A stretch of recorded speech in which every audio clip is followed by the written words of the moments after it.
say your name for me and spell it. Okay. Joanne Polston, Joa. Right on. And so you're saying, what were we talking about? Oh, I guess what I was getting at is, so you had the BIA homes, and it seems like you have a couple different sections to the village. Mm-hmm. Well, the ones up there that are up on the hill, those were brought here in '77, and people moved in between '77 and '78, and these lower section here was brought in '88. So these are still pretty new. Because when we first moved here, there was no houses up there. It was just all hill, and we had that was our main berry patches up in that area. Oh, So it grew a little bit, and then people start moving to like Kodiak, Anchorage, due to health problems, or they just wanted to go to school. Because when I was in high school, we had to leave the village to go to high school. We didn't have K through 12. We had to leave home and go stay with boarding parents in Kodiak to go to high school. So they got it a lot better now, where our kids could stay home and graduate at home. So when I didn't finish high school, because I didn't like leaving home and being with house parents, so I took my GED. Just in '95, I got my GED when I was in the seminary going through schooling to become a reader for the church. My grandpa was a reader, and we grew up all going to church. All my sisters and my mom, all of our relatives were brought up with the church, and I was 8 years old when I started helping my grandpa read in church, and he read all in Slavonic and Russian. It wasn't in English. But I never caught on reading or doing it in that language, because he died before we could really learn. My younger sister knew the alphabets, and her prayers all in Slavonic and Russian. But I never paid attention, I guess, long enough to really learn. Yeah. And yeah, I videotaped some of the service this afternoon. Now, obviously we're doing the show about Alutiiq week, so I did want to fit in, parts about the service this afternoon. Mm-hmm. How do you find a balance between, or how do you fit together, like, what's the traditional culture, like carving the masks and stuff? How does that fit together with the Russian Orthodox religion for you?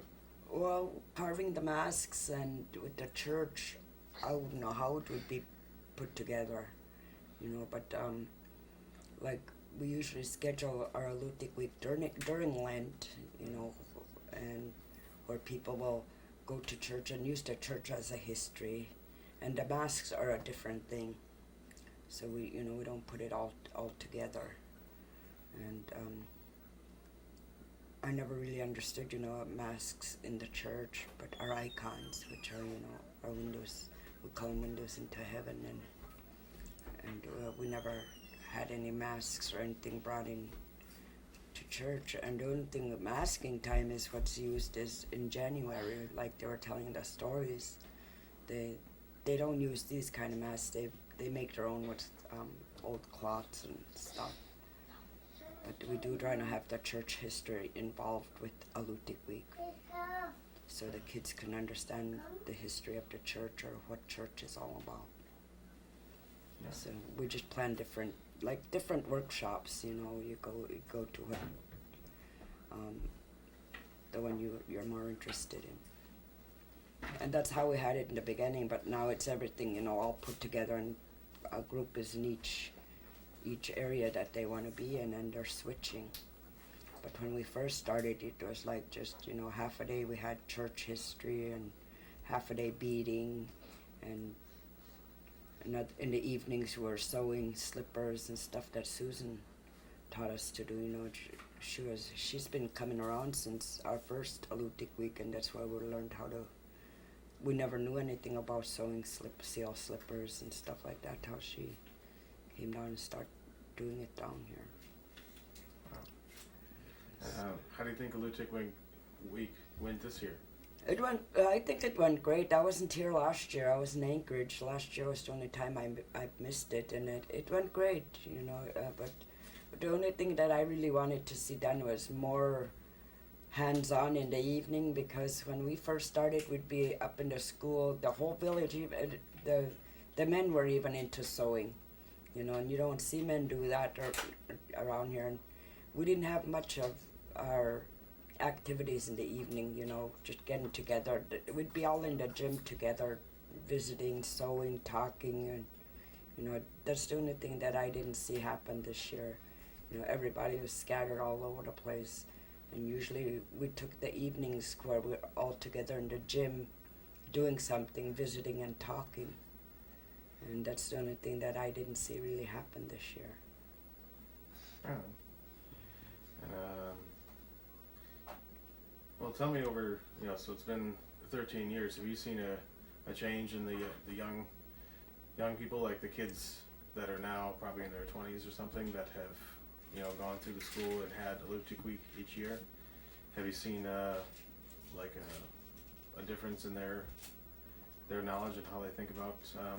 Yeah, I see a difference. They learned a lot more, and they're understanding our culture a lot more, because before we even started having Alutiiq week, a lot of us didn't know anything about our culture and what it meant, and with the sewing and stuff that went on, the kids really understood it, and these masks now that they carved it with Swen, they didn't know, they had to put a story with their mask, and they thought, oh, let's just go carve a mask, but they had to think of a story of why the reason they're building that and carving that mask, and they had to have a story behind it, and I myself still don't understand what you mean a story behind it, but after my daughter made that clock for Swen, and I understand what they were really talking about. They do need a story behind each thing they're doing, and the reason why they're doing it, not just to go have fun.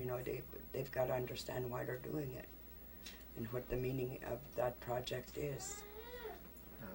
And how do you feel about the dance group here? Oh, they're great.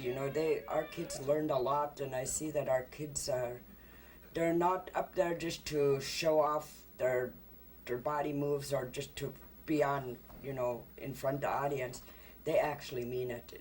Their heart is with the dancing, and they understand the songs they're singing. Because, just like when my grandpa held services in Slavonic and Russian, we didn't know what they were. We didn't know what they were singing. And now it's went over to English, and I know now which songs he's saying were in Slavonic are now in English. And with these kids, they dance to the songs, and they know what they're dancing about, not just going up there to put a show. And they know the meaning of each word they're singing. And it's our little kids. I was even shocked to see my granddaughter at 2 years old up there trying, It's really a treasure to us to see that our grandkids and our kids put their heart towards learning our culture and dances that we didn't even know when we were growing up. It was lost, and it just came back just not about 14, 15 years ago. They brought it back. Larry Matfey, Irene Coyle, and all them guys that brought the dancing back, because when they were growing up, they weren't allowed to talk the native language or anything. They got scolded for it, and now they're bringing it back, and I think that's really good for our kids and our grandkids to know the Alutiiq language. Now, if you get to go to AFN this coming year and the dance group goes, how do you think you're going to feel when you're sitting there watching them perform? Proud, very proud of my kids, our kids here, because you can see that they work very hard, and they mean what they're doing, not just to go put on a show. Now, I talked to, I forgot her name now, but the mayor of the Kodiak. Gabriella. Yeah. Ledoux. And she was saying that, she goes around different Alutiiq weeks when she can, and the one here in particular, the whole community goes down there. Mm-hmm. Yeah, we just started our monthly potlucks, just to get together as a community and visit, because for a while our village was dying off again. People were just, you know, in their own homes, not visiting, and they started the monthly potlucks again, and where the whole community gets together and visit, you know, and just have an evening with the whole community. But always since the Alutiiq week started, the whole community gets involved. You know, the whole community is there working along with the kids and being there with the kids. It's not just the kids.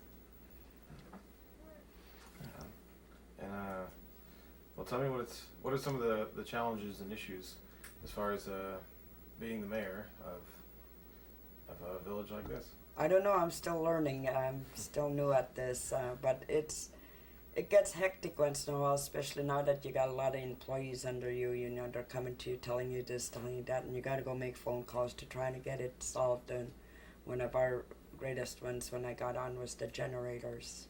We had to get our generators up and running because we had, you know, electrical problems. But I'm still trying to get used to it, and trying to help out. You know, I don't just do it as myself. I go through the whole board, our whole city council, and what the community wants done.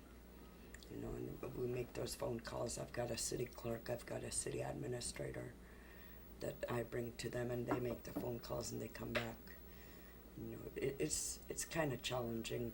Besides being a health aide, you know, I work in the clinic in the morning and in the city office in the afternoon. And it's more hectic during Lent and the holidays because I get right off to work and I go to church. So things are just, you know, like you're just going round and round all day long every day. But I'm enjoying it so far.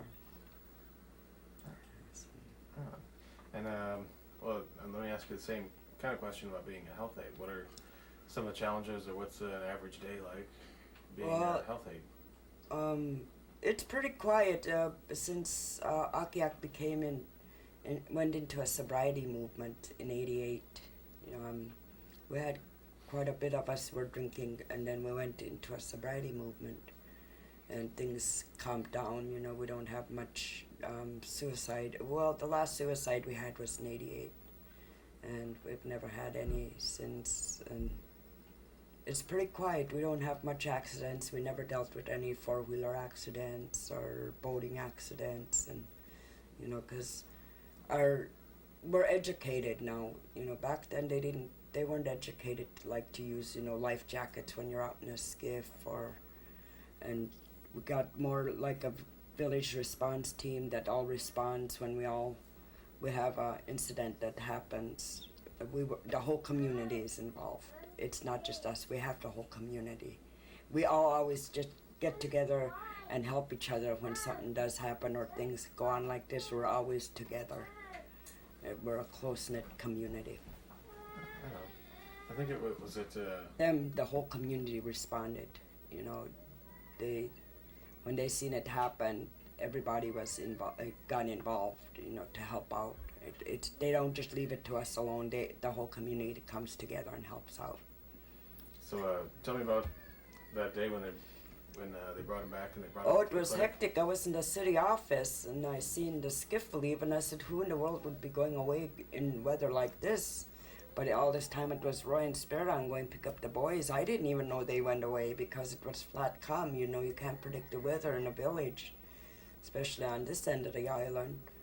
And I was sitting there in the city office, and then Linda calls me and tells me they need me at the clinic. And I said, what for? And they said 2 boys flipped over. I said, what 2 boys? And I thought it was the 2 that just left in the skiff. And they said they need you up in the clinic, and they told me who they were. And so I walked up, and when I got halfway up to the clinic, and then I heard the sirens on the VPSO's vehicle, and I said, oh no, you know, what was going through my mind was, are they that bad? If they're really bad, they got the sirens going. And I guess he was just doing that to get all the bikes out of the way so they can hurry and get the 2 boys into the village and into a warm place, because Richard was more traumatized than his older brother, because he was the first one that went off the skiff. And then when they got him into the clinic, the whole community was there. We're all working, you know, took their clothes off and got them into warm blankets, and everybody was working together. But it was really scary because I've never had an emergency like that in, my gosh, a long time. It's been a real long time since we had a real bad tragedy like that. And let's see, I think that's just about all the questions I had about Alutiiq Week and things like that. Is there anything else that you'd like to add about? No.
Say your name and spell it for me.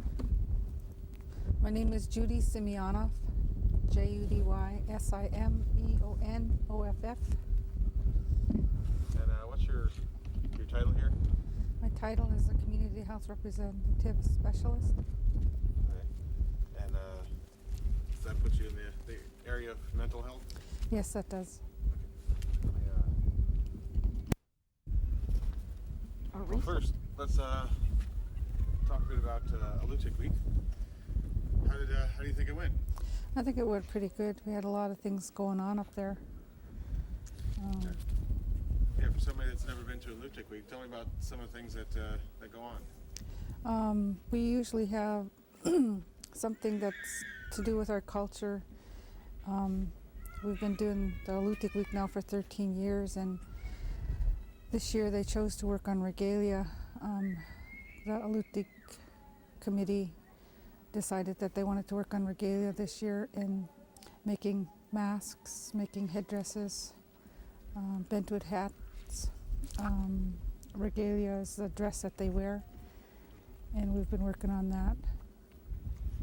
And tell me a bit about the dance group here. You've got a lot of people in the dance group. I was blown away. Yeah, when we first started here, maybe about 5 years ago, there was only 5 kids that started. They were really wanting to dance, so I went to a school in Fairbanks for Rural Human Services, and I had to do a project that I could turn in for some credit, and I decided to make some regalia for the village. And so some of the kids in the community and I kind of went ahead and started making regalia. We made about 10 one summer in a 2-month time period. And then the dance group kind of has grown to like the 27 that we have maybe now. It was very small when it first started, and I think this is the biggest it's ever been. And they're really enjoying their dancing.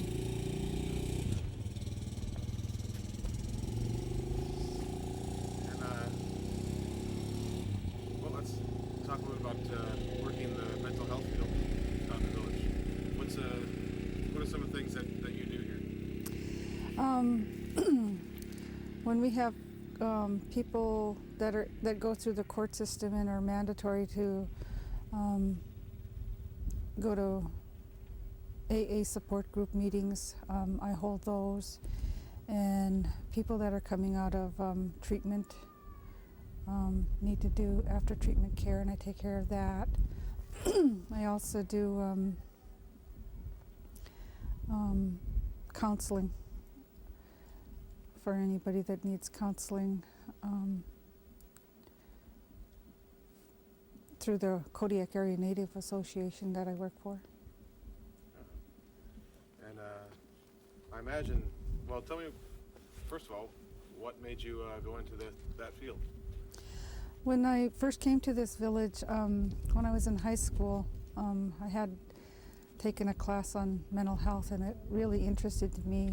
I had an interest in, when I first came here, I started working as a community health representative for about approximately 2 years, and then they asked me if I could work as a health aide because I couldn't find anybody in the village that would work as a health aide. So I worked as a health aide for almost 20 years till I really burnt out, and so I changed over to the mental health. I waited a couple of years after working as a health aide to get healthy. I had to go to a lot of counseling sessions myself, and because there was a lot of things that I needed to work on to get better. And once that happened, then I decided that I really liked what I used to do, so I went back into the field.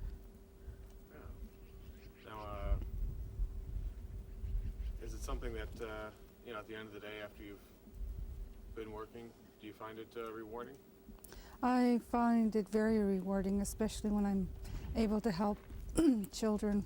If there's parents in the community that are drinking, we started a safe home for the kids, so that if there's parents that are drinking and they want to keep their children safe, they can bring them to the safe home. And knowing in my heart that the kids are safe and they're okay, it is rewarding for me. Sometimes we have to make reports to family services, but it's only for the kids' sake. We're trying to keep the kids safe, and we're doing this because we love the children, and we know that down the road the parents are going to get healthy from that. And what would you say to somebody that's in high school now, maybe in the village, or maybe even in the city, that's thinking, hey, maybe I want to go into the mental health field, maybe I want to get some training and be able to come back to my village? I suggest if they want to do that they get a hold of the Rural Human Services, because they do such a wonderful job with training. It gives them a chance to go out there and see what it's like. It starts with you. They help you clean up yourself so you can go back to your village and help others. And I think that's a wonderful program that they have. And if they were going to do that, I suggest they did that. Or if they're going to go into college, feel it out a little bit. Maybe do a job shadow with somebody just to make sure that maybe that's something that they want to do. Do you feel like you're an important member of the community, for lack of a better word, doing the work that you do? Oh yeah, we have a village response team here. And the core group is the health aide, the VPSO, myself, and the Indian child welfare worker. And when we have crisis in the village, we try to get together and make some decisions to change some things. And it really helps to have other people there with you. So it's important. I feel important. I feel like I do my job well. So you do feel like you make a real difference here? I do. I know that. Well, is there anything else that you'd like to add about being in the mental health field? It's really helped me to clear up things that happened in the past for me. I grew up in an alcoholic home, and when I had hard time, sometimes that stuff was still there in the past, but I never dealt with it until I went to Rural Human Services and took care of those things that happened in my past, and it helped me that if anybody feels like they're having trouble, maybe that might be some way to clear up some of the things that happen to them. And I find that a lot of the people that I've met in the program are people that have had hard times in the past with alcoholism and dysfunctional family kind of things that went on, and it helps them. And we get together and it helps all of us to see that sometimes it isn't as bad as we thought it was. I mean, somebody else has it worse than we did. So you find that through helping other people, you wind up helping yourself? Yes, I think so. It gives me a feeling of accomplishment at the end of the day. Yeah. And so last subject, Okay. Tobacco. Well, first of all, tell me what your experience in your life has been with tobacco. I smoked for maybe since I was 12 years old. I smoked right up until about 9 years ago. I towards the end, I used to smoke maybe a pack and a half to almost 2 packs a day. And I got bronchitis really bad and I couldn't breathe, so I couldn't smoke either. So I quit smoking and never picked it up again. After that, I knew how hard it was and what a struggle it was. I started a smoking cessation group here in the village, and it progressed. When we first started, the first year, we had 5 people that had quit. By the end of that first year, they all pretty much started smoking again, but there was like 5 other people that did quit. So it was like it was like you didn't see a really good progress in the beginning, but you could start to see that more and more people have quit smoking, and they realize that the struggle is that the first time you quit is just the first time, and it takes anywhere between 5 and 8 tries to quit smoking to figure out what caused you to start smoking the last time, so that each time that you try to quit, you figure out the triggers, and then you can quit. And you were telling me it takes a long time too. Yeah, it takes a long time because you have to learn the behaviors that you have from smoking. I remember one of the things that happened to me was when I went to visit people, I would look around in their house like I was looking for something all the time, and I couldn't figure out what it was that I was looking for. And this is like five years after I quit smoking, that I was still looking for ashtrays. I mean, it was just a built-in something in my mind. 5 years later, I was still looking for ashtrays in people's homes. But I'm thankful now that, because of the smoking cessation I've done here, that a lot of the parents understand that secondhand smoke is such a horrible thing for little kids, that all the people here usually smoke outside now, and we stopped the smoking in the meetings. And it's something that people really wanted to do, because there was a lot of people that didn't smoke and that they had a hard time being in those meetings. Secondhand smoke is really dangerous. And what did it take to get everyone in the village, on board with that, so they were taking it outside? I just kind of went from house to house and told the parents and the people at the homes that we were going to do a smoking cessation, and we wanted them to come and support the people that are going to try to quit smoking. And so we brought them up to the school, talked to them about the things that we were planning to do, so the whole community, right down to the little kids, were involved. We had everybody come to see how it was going to be done, so that they were able to help people that were trying to quit smoking. When they felt an urge, they could call their best friend, who might be somebody across the street, to go for a walk down the road with them instead of picking up a cigarette. Wow. So you told me that this program was recognized. Yes, because I did this program here, it was the first time I ever wrote for a grant, and it was a $1,000 grant I wrote for, and I got it. And I decided that if I was going to make a difference, that I'd have to involve everybody, right down to the children. And I was able to do that, and the people really came together and supported that. There are people today that are still struggling and trying to quit smoking. And those young people that we had be a part of the smoke out with their parents are the young people that are smoking today, but they understand the bigger difference that I think they'll probably quit because they can understand how hard it is now. Wow. When I talked to some of the teenagers I interviewed, you know, a lot of them were saying that they maybe either smoke for a while or they might currently be smoking or using chew, but they know that they need to quit. Mm-hmm. It's not something that they want to keep doing. Mm-hmm.